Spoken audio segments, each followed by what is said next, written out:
The Chicago River is shaking. Chicago, Illinois is gearing up for their 63-year tradition of dyeing the Chicago River a bright green for St. Patrick's Day.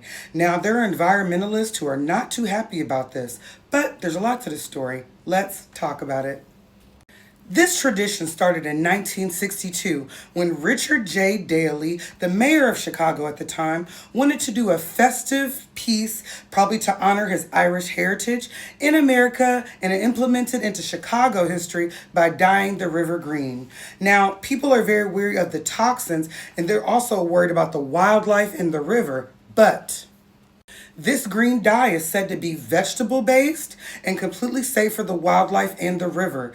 This dye has a secret formula, but they say it is used for when people working in the plumbing and the sewage industry are trying to find leaks in the sewer pipes. So they put this green dye to be able to find the leaks.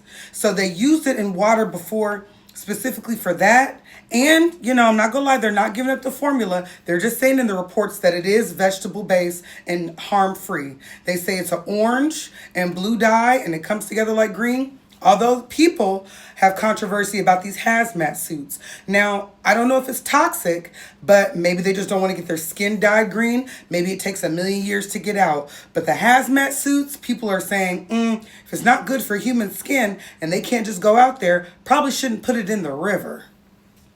Now, the river is sprayed by the Chicago Journeyman Plumbers Union, Local 130. They spray the dye. They've been doing it for years. And they do say eventually the dye dissolves on its own. Because I was wondering, do they have to go somehow scoop it out? What kind of straining device would you use to get that dye out? But they say because it's vegetable based, eventually it decomposes or goes back into nature on its own.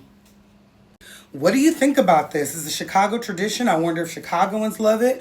I wonder what people think about it. We're in a more environmentalistic, place in America with global warming, just the knowledge and all the conversations that we're having about the ecosystem in general. Do you guys think this is cool? Do you guys think this is a good tradition or should have been thrown out with the rest of the green water?